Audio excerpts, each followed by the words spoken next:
Vamos lá. Marcos 6, a partir do 47, diz assim: ao anoitecer, o barco estava no meio do mar e Jesus se achava sozinho em terra. Isso, está aí. Ele viu os discípulos remando com dificuldade porque o vento soprava contra eles. Alta madrugada, Jesus dirigiu-se a eles, andando sobre o mar, e estava já a ponto de passar por eles. Quando o viram andando sobre o mar, pensaram que fosse um fantasma. Então gritaram, pois todos o tinham visto e ficaram aterrorizados. Mas Jesus imediatamente lhes disse: coragem, sou eu, não tenham medo. Então subiu no barco para junto deles, e o vento se acalmou, e eles ficaram atônitos, pois não tinham entendido o milagre dos pães. O coração deles estava endurecido. Essa é a parte que eu quero concentrar aqui. Eles ficaram atônitos porque não tinham entendido o milagre dos pães. Só para você entender o que estava acontecendo aqui. Não, obrigado. Muito obrigado, Stallone. Você é um anjo, você é um amor. Amo você, cara. Eu tenho ali já, sim. Tá? Obrigado. Só para você entender o que está acontecendo aqui. Jesus, ele está com seus discípulos, eles acabaram de passar por esse tal milagre dos pães. Eu vou entrar nele em um segundo. Mas Jesus, ele vira e fala assim: agora, olha, entra vocês num barco e vai indo para a próxima cidade, para o próximo lugar que a gente vai. Vai indo na frente e eu encontro vocês lá. Beleza. Ali tinham pescadores experientes, pessoas que tinham bastante experiência em barco, não tinha problema nenhum, ok. Então a gente vai na frente, você encontra a gente lá, né, Jesus? Encontra. Você vai como? Sei lá, linha 4 do metrô, vou chegar em 35 minutos, porque agora não tem mais baldeação em Ipanema. Aleluia! Fala, cara, eu pego um BRT Expresso aí, eu chego lá antes de vocês, então vai indo na frente. E aí, quando eles chegam no meio lá do mar, e aí começa, enfim, ventos e ondas e aquela tempestade, eles começam a remar, não começam para lugar nenhum, eles começam a ficar desesperados, achando que vão morrer, e de repente vem uma pessoa andando sobre as águas. E, assim, o mais legal é que Jesus, ele vem andando sobre as águas, ele simplesmente ignora os discípulos que estão ali. Ele falou assim: vocês estão quase morrendo assim, tudo bem, mas enfim, eu tenho que ir para lá, então assim, eu vou passando. E eles veem aquela pessoa andando, e eles falam assim: meu irmão, isso é um fantasma. E aí eu imagino, assim, minha imaginação fértil, imagino 12 homens, tipo, do Oriente Médio, barbudão, assim, pescadorzão, bruto, gritando, tipo assim: eu vou morrer, fantasma, tipo assim, aquele pandemônio dentro do barco. E aí, de repente, Jesus vira e fala assim: cara, não é fantasma não, sou eu. E ele entra no barco e o vento se acalma, tudo se acalma. Só que Pedro, Marcos, ele não se satisfaz em terminar assim a história. E ele fala que, na verdade, os discípulos ficaram atônitos, os discípulos ficavam surpresos com o que tinha acontecido, ou seja, o mar se acalmando, o vento se acalmando, porque eles não tinham entendido o milagre dos pães.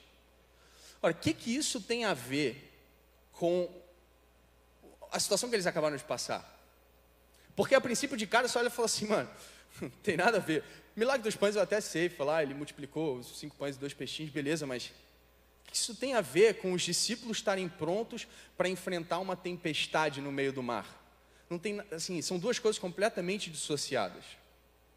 E é por isso que eu queria dar um passinho para trás e olhar agora o milagre dos pães a que Marcos se refere. E eu não vou ler, eu vou contar a história, então eu vou precisar que você acredite em mim por esse tempo. Depois você pode ir lá e ler a sua Bíblia e ver que eu não estou contando nenhuma mentira. Mas Marcos, logo antes dessa história, ele começa a falar que Jesus e os discípulos, eles estavam meio cansados. E eles estavam trabalhando muito, pregando muito e viajando muito, e os caras não estavam nem conseguindo parar para comer. Então Jesus, ele vira e ele fala assim: olha, vamos fazer o seguinte, vamos para um lugar deserto, a gente pega o nosso barquinho aqui, a gente vai para um lugar deserto, ninguém vai ver a gente vai chegar nesse lugar, não vai ter ninguém ali perguntando nada, pedindo nada, e a gente vai poder finalmente parar, comer e ter um tempo de qualidade junto, tirar um cochilo. Cara, vai ser sensacional, beleza? Eu digo, cara, beleza, então, ó, mano, segredo, hein? Assim, vamos, só nós aqui, fechou. Eles começam aí. Só que nisso que eles estão indo, cara, sei lá, devia ser Judas, pega, bota no, sei lá, Snapchat, partiu, hashtag deserto, hashtag, sei lá, blessed. E aí, eles vão pro as pessoas ficam sabendo que eles estão indo para lá, e de repente uma multidão de várias cidades, de vários lugares diferentes, vão para o mesmo lugar que eles estão indo. E quando eles chegam, Jesus e os discípulos veem aquela multidão de gente. E aí eu imagino os discípulos, né? Tipo assim, cara, não estou acreditando, cara. Como é que o nego descobriu? Tinha que ser Judas, né? Traíra. E aí Jesus para e ele vira a situação e ele fala assim, cara, quer saber? Eu vou ensinar essas pessoas, eu vou falar um pouco sobre a palavra de Deus para eles. E aqui tem um verso que para mim vai ser chave. Era para isso funcionar, não está funcionando, então. Que é assim, quando Jesus saiu do barco e viu essa grande multidão, ele teve compaixão delas, porque eram como ovelhas sem pastor. Grava isso, porque eram como ovelhas sem pastor. Jesus chega, tem aquela multidão, ele vê aquela multidão e ele decide começar a pregar. Só que Jesus, ele, muito parecido com o Fragale, ele prega horas. E aí, amo domingo, cara, mas horas de pregação. E cara, ele está pregando horas e horas e horas e horas, e o sol começa a se pôr, e nisso que o sol está se pondo, os discípulos viram e falam assim, Jesus, olha só, o sol está se pondo, a noite está chegando, não tem a menor condição dessas pessoas ficarem aqui desse jeito, e outra, está geral com fome. Você lembra que você prometeu que a gente ia bater um rango a hora que a gente chegasse aqui? Então, eu ainda não comi, eu estou com muita fome, queria muito comer, tem 5.000 homens aqui, tipo assim, tem 10 a 15 mil pessoas aqui, está geral com muita fome. Dispensa todo mundo, libera todo mundo, manda todo mundo de volta para casa. Eles falam assim, cara, não dá, o que vocês têm aí? Vamos lá, tem um dinheirinho aí, dá para ir comprar um pão ali na padaria? Fala assim, Jesus, olha só, não tem dinheiro, cara, não dá para comprar dinheiro para essa quantidade de gente. Fala assim, não, então o que vocês têm aí? E aí eles acham 5 pães e 2 peixes. E aí Jesus dá a seguinte instrução, pega o povo e ajuntem-se em grupos e façam com que eles se sentem em grama verde. Presta atenção, porque esses detalhes, cara, quando a Bíblia começa a colocar esses detalhes, isso não está ao acaso.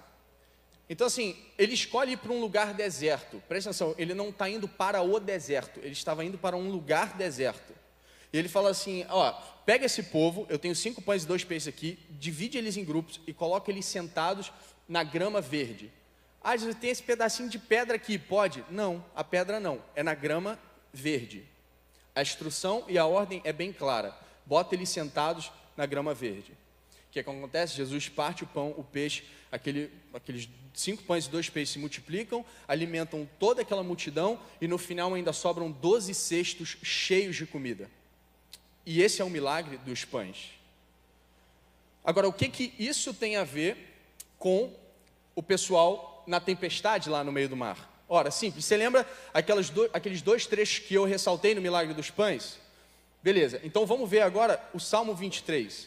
Salmo 23, ele fala assim, o Senhor é o meu pastor. O primeiro trecho, a primeira coisa, quando Jesus chega naquele lugar e vê aquela multidão, ele se compadeceu porque aquelas pessoas eram como ovelhas sem pastor. E ele fala assim, o Senhor é o meu pastor, eu sou o pastor dessas pessoas. De nada terei falta. Agora, em verdes pastagens me faz repousar. Ele me faz sentar na grama verde. Em outras traduções, assim, outras traduções não, mas numa linguagem muito mais coloquial, o que Salmo 23 fala é isso. Deus, ele nos faz sentar na grama verde. Então, o milagre dos pães nada mais é do que o cumprimento do que Salmo 23 já tinha dito muitos anos antes. Quando o pessoal chegou e ele falou assim, cara, a gente está perdido, a gente precisa de uma referência, e Jesus chega naquele lugar e ele fala assim, olha, chegou o pastor de vocês, eu sou o seu pastor. E quando eles falam assim, cara, a gente não tem nada para comer, ele fala assim, olha, descansa na grama verde. A ovelha, ela se alimenta da grama, então ele fala assim, cara, se alimenta da grama verde, porque aqui eu vou te dar alimento, aqui eu vou te dar descanso, você não precisa ficar procurando em pedras por comida, só senta aqui na grama verde e eu vou prover a comida que você precisa. Então esse texto de Marcos, esse milagre dos pães, nada mais é do que o cumprimento do que havia sido dito aqui.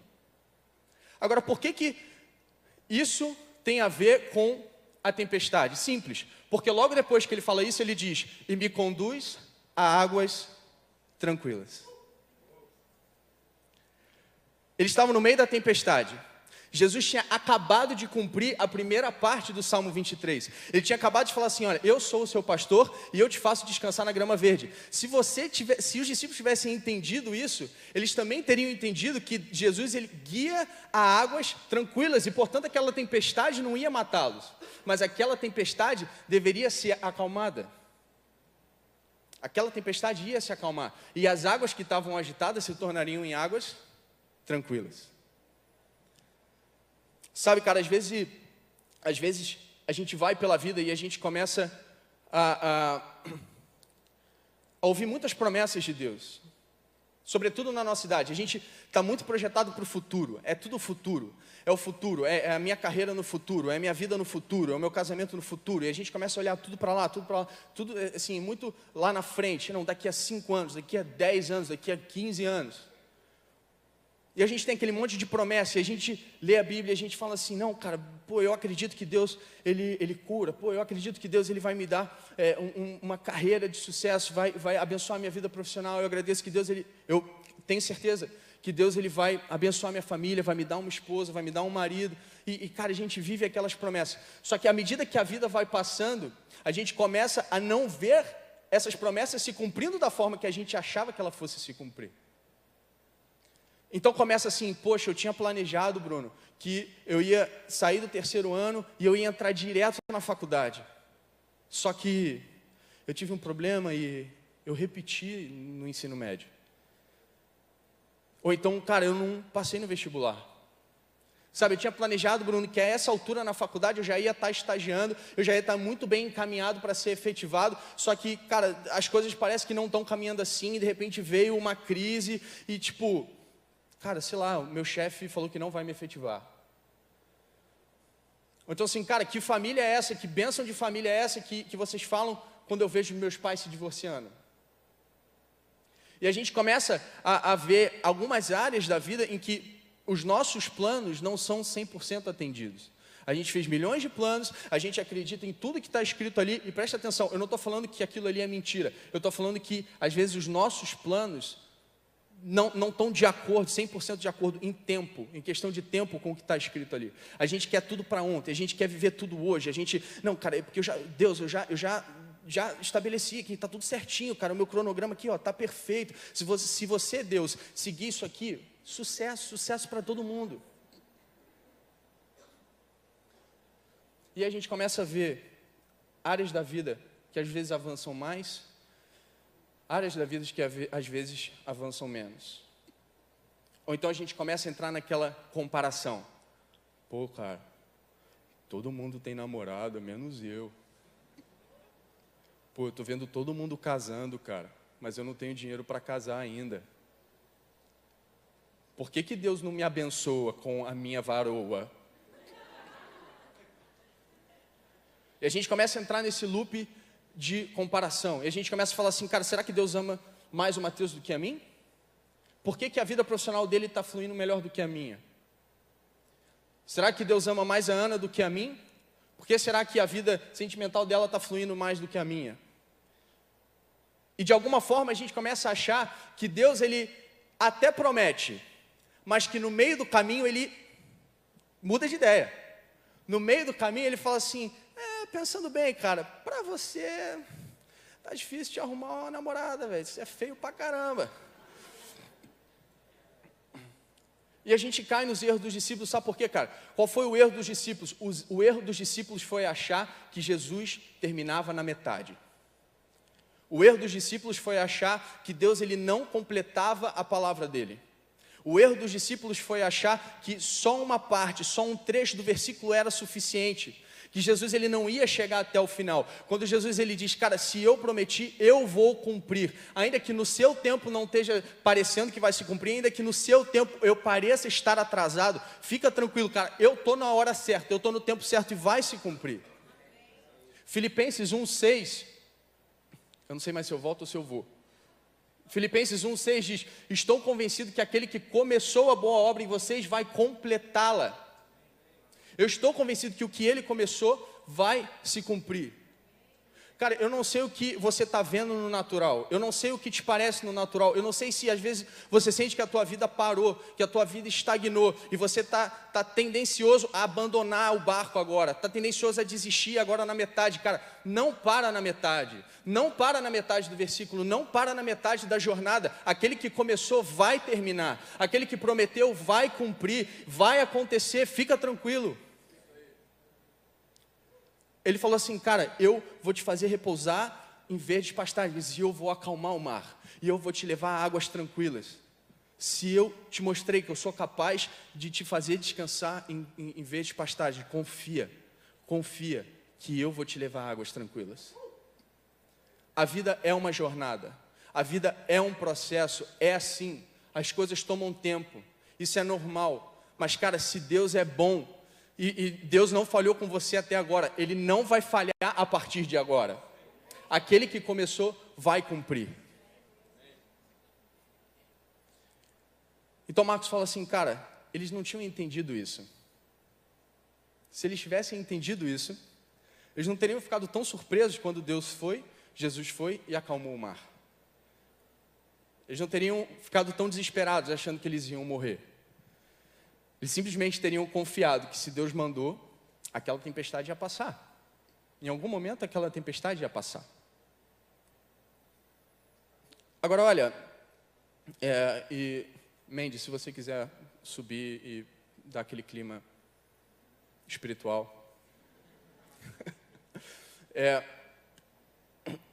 Esse mesmo evento dos discípulos na tempestade e tal, foi o mesmo evento em que Pedro decide andar sobre as águas e afunda. Agora, por algum motivo, Marcos não conta essa parte da história. Marcos, ele decide omitir isso. E o que você tem que saber sobre o livro de Marcos é que o livro de Marcos não era um discípulo de Jesus, o que significa que Marcos não estava no barco. Então Marcos ele precisava de uma fonte para saber do que tinha acontecido. E adivinha quem era a fonte de Marcos? Pedro. Pedro, na verdade, foi a fonte. Pedro foi o mentor de Marcos. E foi Pedro quem passou tudo que ele viu e tudo que ele viveu com Jesus para Marcos, para que Marcos pudesse, guiado pelo Espírito Santo, inspirado pelo Espírito Santo, escrever e registrar o Evangelho de Marcos. Se você olhar em 1 Pedro 5,13, Pedro, ele está no final da sua carta e ele fala assim, olha, ele está nas saudações, ele fala assim, aquele que está na Babilônia, também eleito, envia saudações, e também a Marcos, meu filho. Era uma relação íntima, era uma relação de proximidade. Pedro, ele tinha Marcos como filho dele, e Marcos tinha Pedro como mentor, como, era quase uma relação de discípulo e discipulado, discípulo, vocês entenderam? Discípulo e discipulador. Então, eu acho pouco provável que Pedro não tenha contado esse detalhe para Marcos. Aliás, não é nenhum detalhe, né? Fala assim, Marcos, eu andei sobre a água, cara. Eu vi Jesus passando e, cara, eu andei sobre a água. E foi muito maneiro. Chegou num ponto que eu duvidei, eu afundei. Mas, cara, Jesus me pegou, me levantou. E a parte mais irada, a gente voltou andando sobre as águas. Você acha que Pedro voltou como? Voltei andando sobre as águas com Jesus. E foi muito maneiro, Marcos. E cara, esse evento me marcou, esse evento e tal. Só que Marcos, ele omite essa história, ele omite essa parte da história. E eu fiquei perguntando muito por que ele omite isso. Aliás, Marcos, ele omite várias outras partes de Pedro, várias outras partes em que Pedro dá a bola fora, em que Pedro fala o que não deveria falar. Marcos passa batido. Eu falei assim, cara, será que Marcos estava tentando defender Pedro? Falando assim, não, cara, eu vou esconder isso, ninguém precisa saber disso. Fiquei nessa dúvida, fui consultar os universitários, fui perguntar para o Fragalho. Dúvida sincera. Aliás, acho que isso é um bom parênteses, né? Assim, ter dúvidas sobre a Bíblia é ok, não tem problema. Eu falei assim, o Fragalho, é possível que Marcos estivesse tentando proteger Pedro? Ou que Pedro tivesse escondido de Marcos? E ele falou assim, não, cara, isso eu acho que não é uma boa hipótese. Provavelmente não foi isso que aconteceu. Provavelmente Marcos escolheu não relatar essa história por outro motivo. Talvez por causa do público dele, seja o público romano, um público mais de ação, um público mais mão na massa, e Marcos, ele evita alguns detalhes, ele evita algumas emoções, ele evita algumas tensões na história. Ele é muito...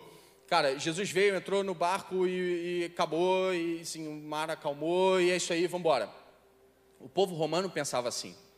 Então tinha um monte de gente com fome, Jesus pegou, multiplicou o peixe, todo mundo comeu. Próximo.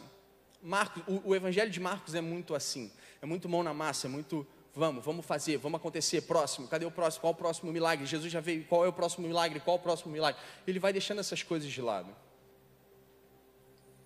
E realmente, talvez Marcos não tenha feito isso de má fé, talvez Marcos não tenha feito isso para esconder uma fraqueza de Pedro, ou uma falha de Pedro. Mas Marcos, ele se ateve tão no qual é o próximo milagre, qual é a próxima coisa, qual é o próximo, que às vezes ele esquece, ou que ele deixou de fora o fato de que entre um milagre e outro existe um caminho, ou existe uma jornada. E que nessa jornada, às vezes há dor, às vezes a gente afunda, às vezes a gente questiona a nossa fé, e às vezes a gente sai com cicatrizes do outro lado. Não é simplesmente de um milagre a gente é teletransportado para o outro. Lá em João 16, Jesus fala assim, cara, vocês vão ter aflições. A vida, existe um processo, existe uma jornada. E às vezes a gente fica tão preocupado em sair desse milagre para o outro, às vezes a gente fica tão preocupado em, beleza, agora eu consegui uma namorada, quero casar. Cara, existe um processo, existe uma jornada, existe um processo, assim, existe um tempo que vai ser gasto. E cara, às vezes a gente se machuca, às vezes a gente sai com cicatriz do outro lado, às vezes as coisas não saem muito bem como a gente estava planejando. Cara, entre o milagre dos pães e o milagre do mar se acalmando, Pedro afundou, Pedro duvidou. Jesus, ele olha para ele e fala assim, cara, por quê? Por que tão pouca fé? A fé de Pedro vacilou. Ele foi confrontado. Tudo que ele tinha mais certeza, ele foi confrontado naquele momento. E por um segundo ele vacilou. E cara, Pedro era homem como nós somos, era ser humano como nós somos, sabe? E às vezes a gente passa por situações e a gente enfrenta problemas, a gente enfrenta questionamentos, que a gente fala assim, cara, não sei. Quando a gente fala do Evangelho da Graça, a gente não nega o problema. Às vezes as pessoas entendem errado. Quando criticam, falam assim, Evangelho da Graça é Evangelho fácil. Não é um Evangelho fácil, a gente não nega o problema. É porque a gente tem certeza da vitória, essa é a diferença. A gente sabe que tudo foi conquistado na cruz, então eu não me preocupo, eu não vivo ansioso, achando que, não sei o que, vou morrer. Eu não tenho essa preocupação, eu tenho a certeza de que tudo já foi garantido na cruz. Mas isso não quer dizer que no percurso, no trajeto, na jornada, às vezes vai ter uma pedra ali, e a gente vai tropeçar, e cara, essa é a jornada da vida. Entre um milagre e outro, Pedro foi, afundou. Pedro viu o primeiro milagre, ele viu o segundo milagre, mas algo no meio do caminho deve ter deixado uma marca nele. Cara, nenhum ser humano conseguiria afundar diante de Jesus e ouvir de Jesus, Pedro, por que tão pouca fé? E não deixar isso marcar, sabe, nele. Isso é uma cicatriz que fica.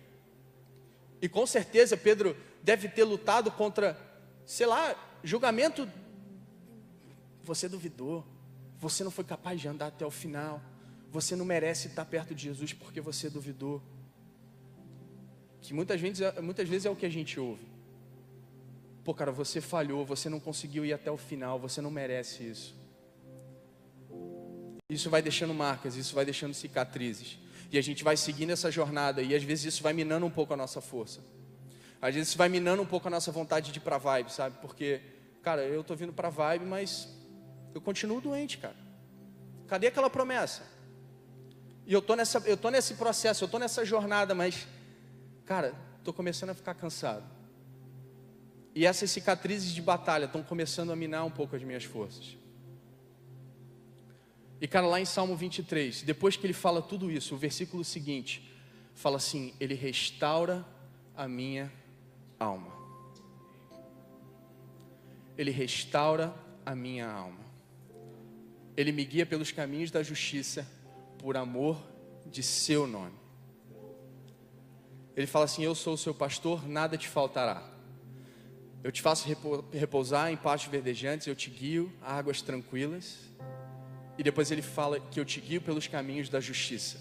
Se a gente automaticamente fosse de um para o outro, esse meio, ele restaura a minha alma, não ia ter sentido. Restaura por quê? Está tudo dando certo. Restaura por quê? Eu não tive problema nenhum. Restaura por quê? Nunca, sabe, eu só... Qualquer lugar que eu vou, eu nunca tive nenhum problema, nunca tive nada tentando resistir o meu avanço. Vai restaurar o quê? Não. É porque assim, nada vai faltar. Isso é uma certeza absoluta, isso é uma verdade absoluta. Nada vai faltar. Mas às vezes as pessoas são demitidas do emprego.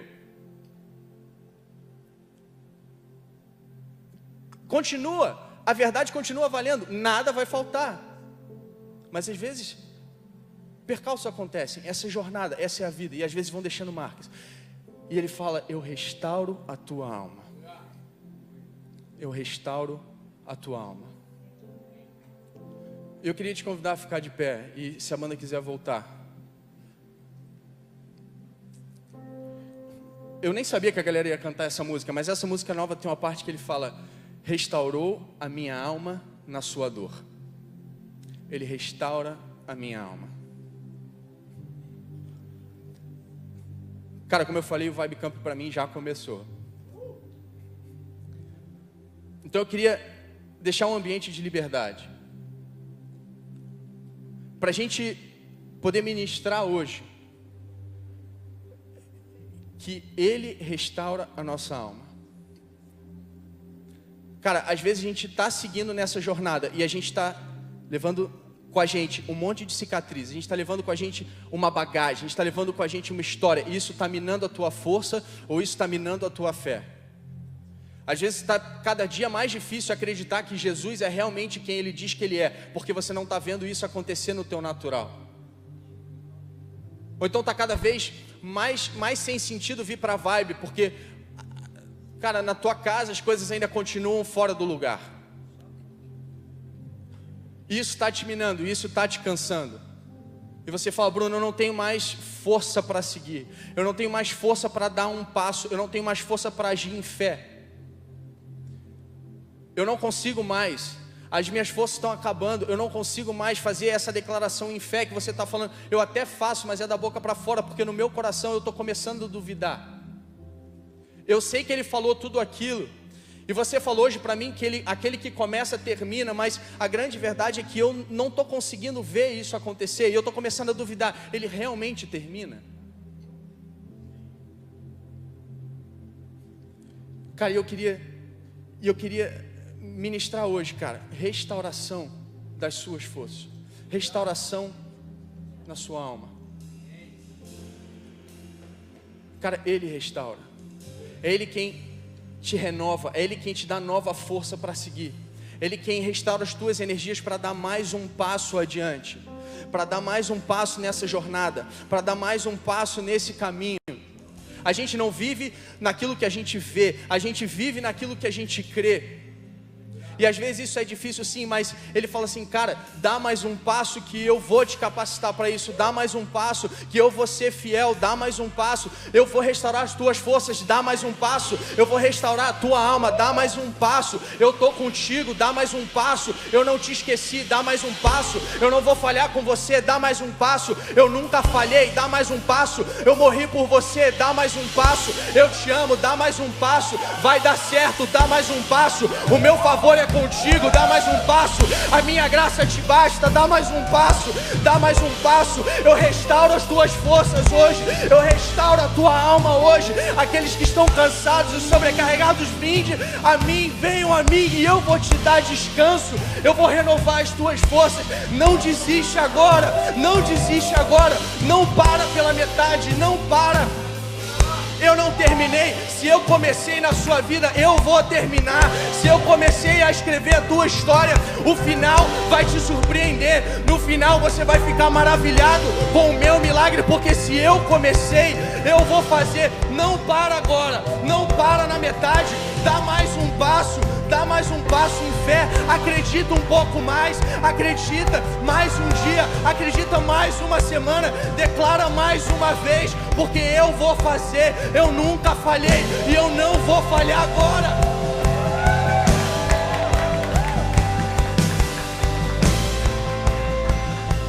Cara, você consegue começar a encher esse lugar com a tua oração, você consegue encher esse lugar com um ambiente de fé, porque tem gente aqui que precisa ser restaurada, tem gente aqui que precisa de uma nova força, tem gente aqui que precisa acreditar de novo, tem gente aqui que precisa vencer a dúvida, tem gente aqui que precisa vencer a ansiedade.